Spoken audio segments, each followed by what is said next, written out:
தந்தை வேதாத்திரி மகிழ்ச்சி அவர்கள் தனி மனிதன் அமைதி பெறுவதற்காக உடல் நலத்திற்கு உடற்பயிற்சி, உயிர் வளம் பெற காயகல்ப பயிற்சி, மனம் அமைதி பெற அகத்தவம் மற்றும் அகத்தாய்வு பயிற்சிகளை அளித்துள்ளார்கள். இத்தகைய சிறப்பான மனவளக்கலையின் வாழ்க்கை கல்வியை உலக சமுதாய சேவா சங்கம் கை யோகா இணைய வழியே 12 நாட்கள் அடிப்படை பயிற்சியாகவும் அதனைத் தொடர்ந்து 4 மாதங்கள் சான்றிதழ் கல்வியாகவும் நம் இல்லம் தேடி வந்து அளித்து வருகிறது. இந்த சிறப்பான செய்தியினை நமது உறவுகளிடமும் நட்புகளிடமும் பகிர்ந்து அனைவரும் உடல் நலத்துடன் ஆரோக்கியமாக அமைதியாக வாழ நம்மாலான சிறு உதவியினை செய்வோம். மகரிஷியின் கனவாம் உலக அமைதிக்கு நம்மால் என்ற சிறு தொண்டினை செய்து குருவின் கனவினை நனவாக்குவோம். மேலும் விவரங்களுக்கு kundaliniyoga.edu.in இணையதளத்திற்கு செல்லவும். வாழ்க வளமுடன். தவத்தினை தொடர்ந்து உணவே மருந்து என்ற தலைப்பில் சிந்தனை விருந்து வழங்க பேராசிரியர் அருள்நிதி ராம்குமாரி அம்மா அவர்களை அன்புடன் அழைத்து அமர்கிறோம். வாழ்க வளமுடன் அம்மா.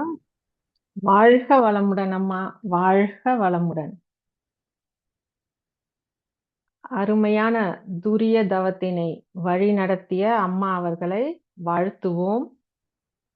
பேராசிரியர் அருள்நிதி கலைச்செல்வி மாரிமுத்து அம்மா அவர்களும் அவர் தம் அன்பு குடும்பமும் அருட்பேராற்றல் கருணையினால் உடல் நலம், நீலாயுள், நிறை செல்வம், உயர் புகழ், மெய்ஞானம் ஓங்கி வாழ்க வளமுடன், வாழ்க வளமுடன், வாழ்க வளமுடன் அம்மா.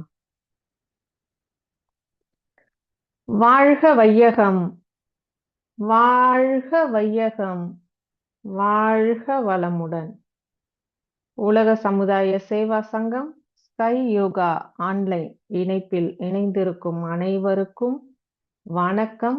வாழ்க வளமுடன். அன்னைக்கு வணக்கம்,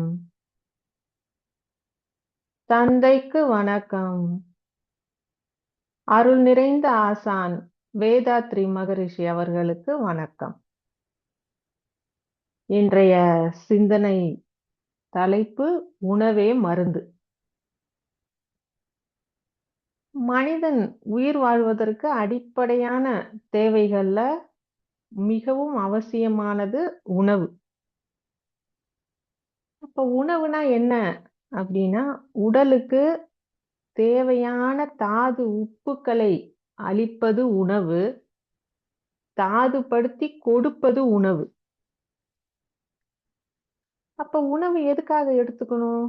ஆனா உடல் நலிவு அடையாமல் இருக்க நாம உணவை எடுத்துக்கிறோம். உணவு தான் உடலுக்கு இயக்க ஆற்றலை கொடுக்குது, உழைப்பதற்கு, ஆன்மா திடமடைய உணவு மிகவும் தேவையானதாக இருக்கு. அப்ப அதனாலதான் உணவே மருந்து அப்படின்னு சொன்னாங்க. அப்ப உணவு அப்படின்னா என்னன்னு பார்த்தோம். இப்ப மருந்துனா என்னன்னு பார்த்தா மரு பிளஸ் உந்து மருந்து. அப்ப மருவி உந்துதல். அப்ப உந்து ஆற்றல், அந்த உந்து ஆற்றலை தான் மருந்து அப்படின்னாங்க. அப்ப உந்துதல் பண்ணி நோய வெளியில அனுப்புது, அதுதான் மருந்தினுடைய வேலை. நாம உணவையே அளவோட சாப்பிட்டோம்னா அதுவே மருந்தா செயல்பட்டு நோய வெளியில அனுப்பிச்சிடும். அதனாலதான் உணவை மருந்து மாதிரி எடுத்துக்கணும் அப்படின்னாங்க. சரி, ஏன் உணவை அளவோட சாப்பிடணும்? ஏன்னா எல்லாருமே சொல்றது என்னன்னா அளவோட சாப்பிடணும். அப்ப ஏன் அளவோட சாப்பிடணும்னா, மருந்தை நாம அளவோட தானே எடுத்துப்போம். அப்ப அது உணவே மருந்துன்னா அப்ப அதை அளவோட தான் சாப்பிடணும். அதான் சொல்லுவாங்க, பசி என்கிற நோய்க்கு உணவே மருந்துன்னு. அப்ப அதை அளவோட சாப்பிட்டோம் அப்படின்னா அதுவே மருந்தா செயல்பட்டு உடல் நல்லா இருக்கும். அதுக்குதான் மகரிஷி 5ல் அளவு முறையில முதல்ல உணவை பத்தி சொல்லியிருக்காரு. அப்ப அந்த அளவு முறையில உணவு எப்படி எடுத்துக்கணும் அப்படின்னா, உணவே உடலாக வந்துள்ளது.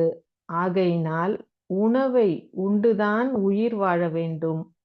உணவில் அளவு முறை மீறிட மீறிட உணவாகவே உடல் மாறியும் போமன்றோ அப்படின்னு மகரிஷி சொல்றாங்க. இப்ப இந்த உணவே தான் உடலா வந்திருக்கு.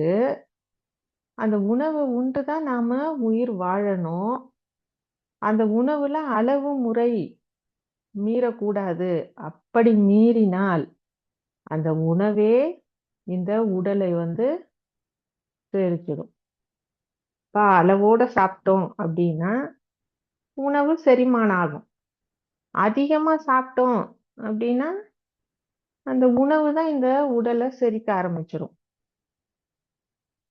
அப்ப இந்த அளவு முறை இத வந்து தான் முக்கியமா சொல்லியிருக்காங்க. அப்ப அளவு அப்படின்னு எடுத்துக்கிட்டோம்னா அதுல கண்டிப்பா அலட்சியம் இருக்கக்கூடாது.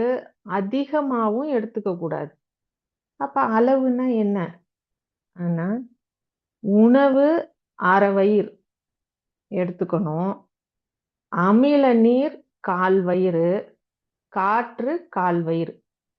இப்ப இதுல உணவு அரை வயிறுனா நமக்கு தெரியுது. நம்ம அரை வயிறு சாப்பிடணும். அமில நீர் அப்படின்னா எல்லாருமே தண்ணி 1/4 வயிறு அப்படின்னு நினைச்சுப்பாங்க. அது ஆக்சுவலா வந்து தண்ணி கிடையாது. ஏன்னா தண்ணி வந்து நம்ம சாப்பிடறதுக்கு ஒரு 1/4 மணி நேரத்துக்கு முன்னாடியே குடிச்சிருந்திருக்கணும். இல்ல சாப்பிட்டதுக்கு அப்புறம் ஒரு 1/4 மணி நேரம் கழிச்சு தான் நம்ம வந்து தண்ணி குடிக்கணும். அப்ப இந்த அமில நீர் அப்படிங்கிறது நம்மளுடைய சலைவா பிளஸ் HCl இது 2ம் சேர்ந்து தான் அந்த அமில நீர் தான் 1/4 வயிறு. மிச்ச 1/4 வயிறு எம்ப்டியா இருக்கணும். ஸோ அது காற்று. அப்ப இந்த மாதிரி அளவு முறையில சாப்பிடும்போது நல்லா அங்க வந்து அந்த அமில நீர் என்ன பண்ணும்னா நம்ம சாப்பிட்ட உணவை நல்லா நொதிப்பதற்கு நல்ல ஒரு ஈஸியா இருக்கும் அதுக்கு. இப்ப இததான் வந்து மித ஆகாரம் அப்படின்னு யோக கலைகள்ல எல்லாம் சொல்றாங்க. அப்ப இந்த மாதிரி அளவோடு சாப்பிட்டோம் அப்படின்னா அது நல்ல செரிமானம் ஆகும். இப்ப மிகினும் குறையினும் நோய் செய்யுமாம் அப்படிங்கிறாங்க. அப்ப அதிகமாவும் இருக்கக்கூடாது, குறைவாவும் சாப்பிடக்கூடாது. இப்ப தேவையான அளவு அதுக்குதான் இந்த அளவு சரியா இருக்கும். அப்ப அதுதான் சொல்லியிருக்காங்க. அப்ப இந்த அளவோட சாப்பிட்டோம் அப்படின்னா நல்லா வந்து டைஜஷன் நல்லா நடக்கும். நம்ம வயிறு எவ்வளவு கொள்ளுமோ அந்த அளவுக்கு நாம உணவை ஃபுல்லா வயிறு ஃபுல்லா நம்ம வந்து நிரப்பிட்டோம் அப்படின்னா அது கண்டிப்பா அதனால முழுமையா செரிக்க முடியாது. அப்ப என்ன ஆகும்? அந்த உணவு வெளியில வந்துரும். அப்ப சத்து பொருட்கள் முழுமையா அந்த உணவுல இருந்து பிரிச்சு எடுக்க முடியாது. ஏன்னா உணவு தான் வெளியில வந்துருது இல்லையா? அப்ப அங்க வேதியியல் மாற்றம் சரியா நடக்காது. அப்ப அந்த 1/4 வயிறு காலியா இருந்தாதான் உணவு நல்லா செரிமானம் ஆகி 7 தாதுக்களா மாறும். அப்ப என்ன செய்யணும்னா பசிக்கும் போது இந்த மாதிரி அளவோட நாம உணவை சாப்பிட்டா அதுவே வந்து மருந்தா இருக்கும். அதுக்குதான் சொன்னாங்க பசித்து புசி அப்படின்னு. இப்ப நம்ம மத்தியானம் சாப்பிட போறோம் அப்படின்னா மத்தியானத்துக்கு பசிக்கணும். அப்ப நம்மளுடைய காலையில எடுத்துக்கிற அந்த டிஃபன் எப்படி இருக்கணும் அப்படின்னா அந்த மத்தியானம் பசி வர மாதிரி அந்த டிஃபனை சாப்பிட்டுருக்கணும். அப்ப காலையிலயே நல்லா சாப்பிட்டோம் அப்படின்னா அப்ப அடுத்த வேளைக்கு கண்டிப்பா அங்க அந்த சரியான நேரத்துல அங்க பசி இருக்காது. ஸோ நம்ம எல்லாருமே வந்து வால் கிளாக் பார்த்து தான் சாப்பிடுறோம். ஸோ பயோ கிளாக்கை யாருமே வந்து பார்த்து இப்ப பசிக்குதா அப்படின்னு பார்த்து சாப்பிடுறது இல்ல. அதுக்கு தான் மகரிஷி சொல்லுவாங்க சாப்பிட்றதுக்கு 1 ஹவருக்கு முன்னாடியே பசி எடுத்திருக்கணும் அப்படின்னு. அப்ப மத்தியானம் சாப்பிடணும் அப்படின்னா அந்த பசி அங்க கரெக்டா இருக்கணும்னா அதுக்கு முன்னாடி வேளை நம்ம சாப்பிட்ட உணவு வந்து அதுக்குள்ள வந்து செரிச்சிருக்கணும். அது செரிக்கிற அளவுக்கு நம்ம கரெக்டா எவ்வளவு பசிக்குதோ அதுக்கு தேவையான சாப்பாடு எடுக்கணும். அப்படி நம்ம வயிறு ஃபுல்லா சாப்பிட்டுட்டோம், அப்ப பசிக்கல, அங்க பசியே இல்லைன்னா நம்ம சாப்பிடுற சாப்பாடு கண்டிப்பா அங்க செரிமானம் ஆகாது. அந்த செரிமானம் ஆகாத உணவு என்ன ஆகும் அப்படின்னா புளிச்சிரும். புளிச்சு நுரைச்சிடும். ஸோ அது என்ன ஆகுது, அது நர்வ்ஸ்ல பிளட்ல எல்லாம் கலந்து அது திரும்ப நோயை தான் உண்டு பண்ணும். அப்ப அந்த புளிச்சு நுரைச்சு போறத அது கழிவு தானே. அந்த கழிவை வெளியில தள்ளுறதுக்கு உடம்பு எக்ஸஸா வேலை செய்யணும்.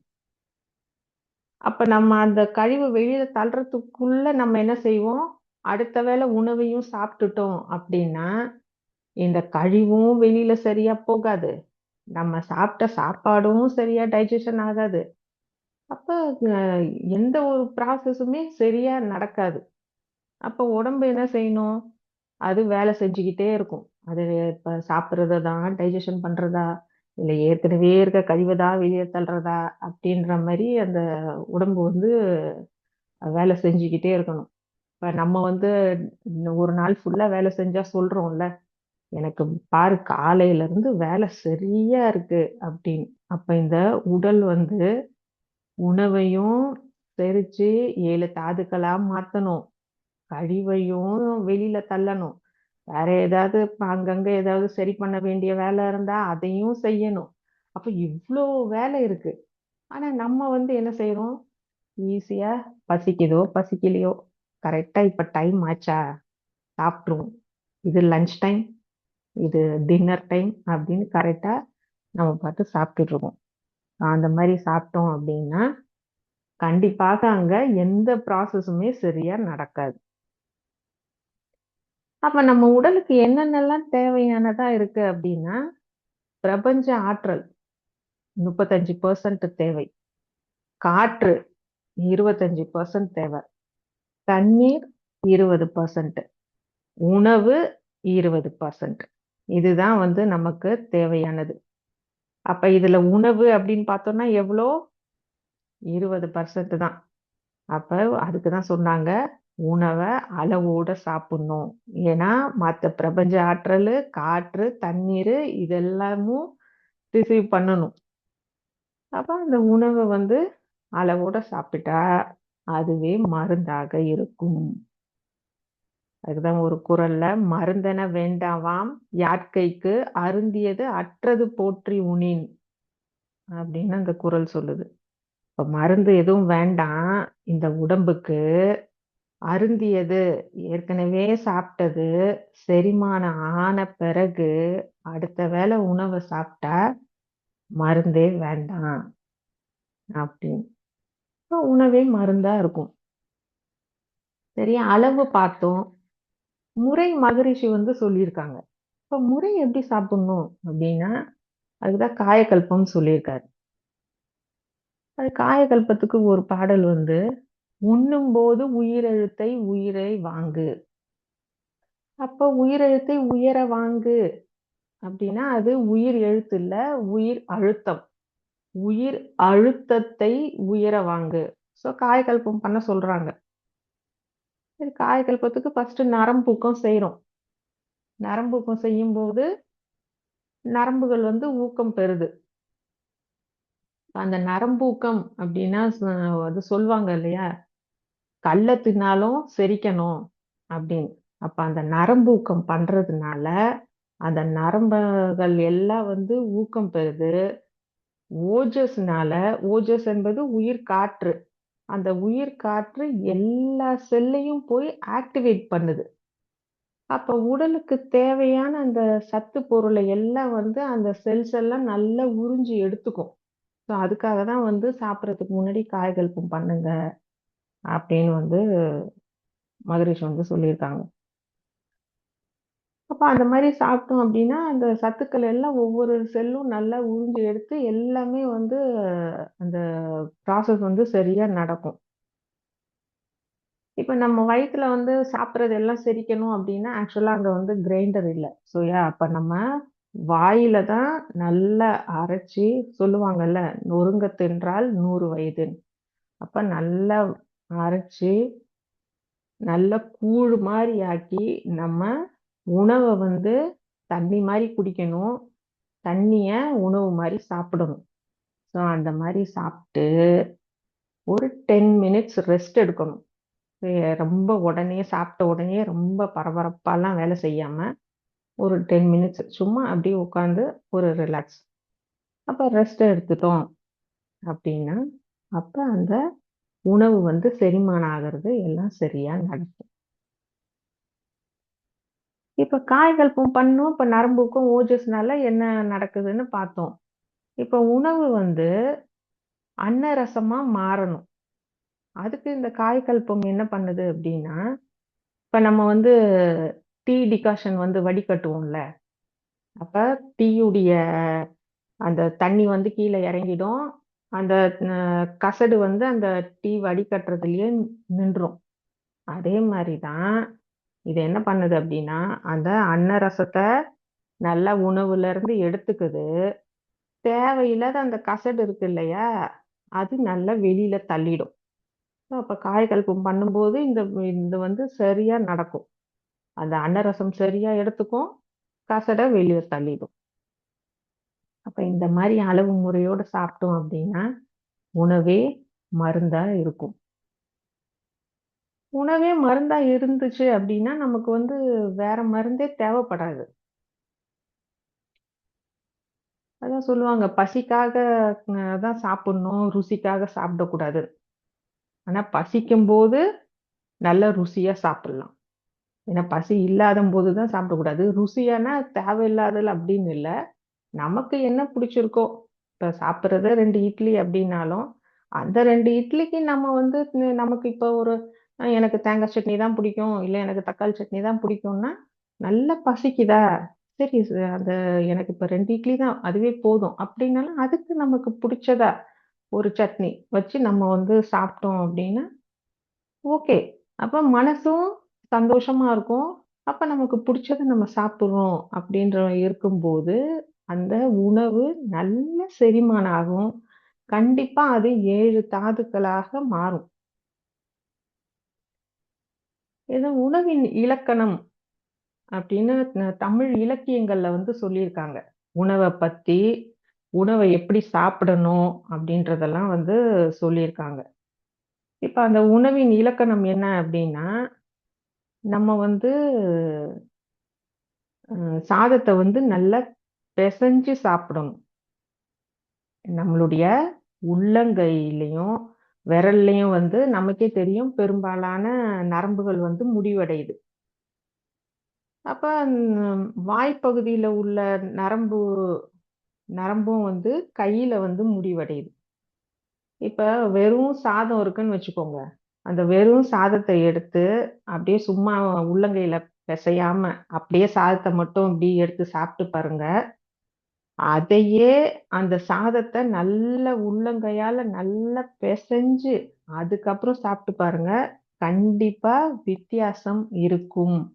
அந்த சாப்பாட்டுல அறுசுவையும் இருக்கும்.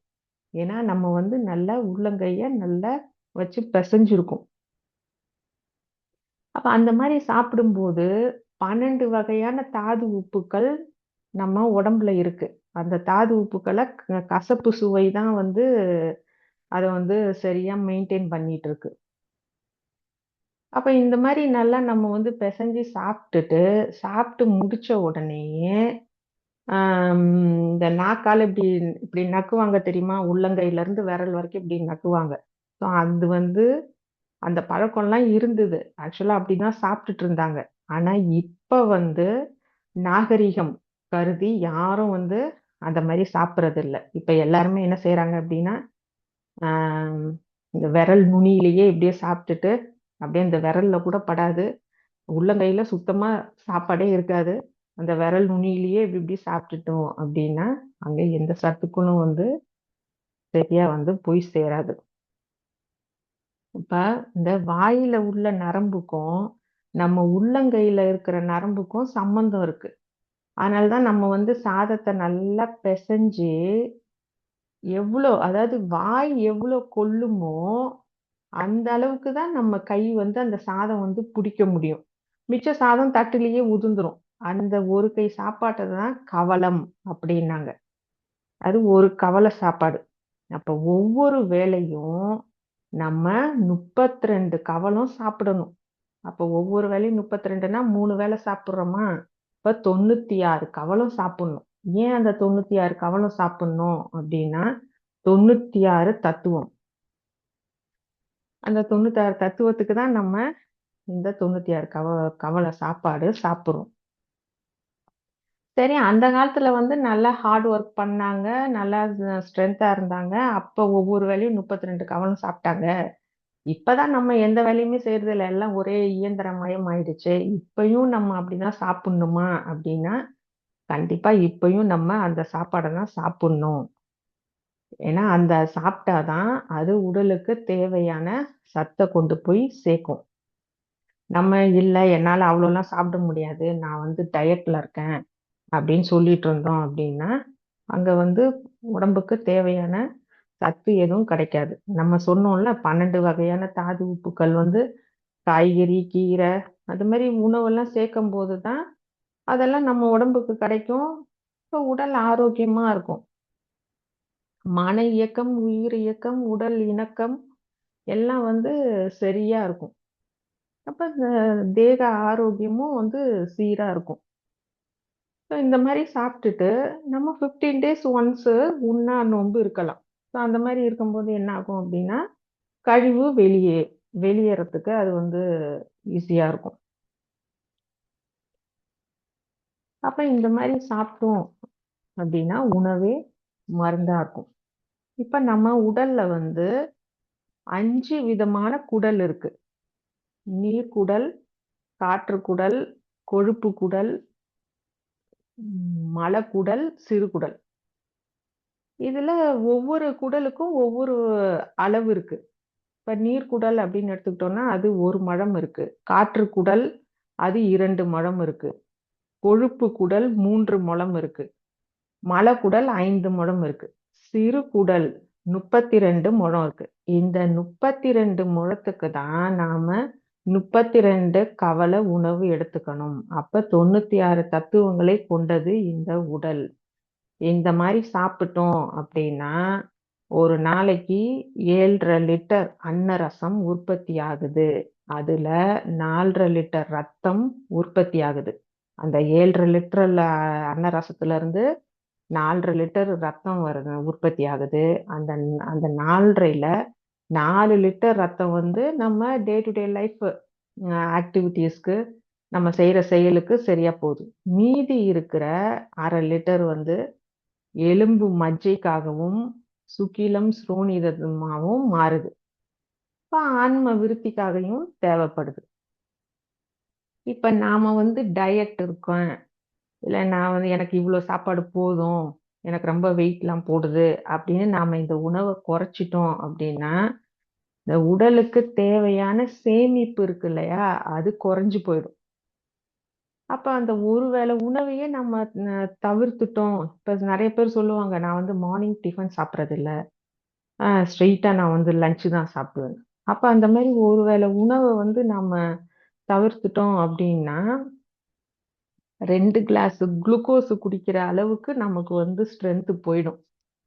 அப்ப அன்னரசம் ரத்தமா எல்லாம் மாறுறதெல்லாம் குறைஞ்சிடும். அப்ப நம்ம உடலுக்கு தேவையான சக்தி குறைய குறைய நம்ம வந்து நோய் நிலைக்கு தள்ளப்படுவோம். இப்ப ஒவ்வொரு வேளையும் அறுசுவையோட சாப்பிடணும்.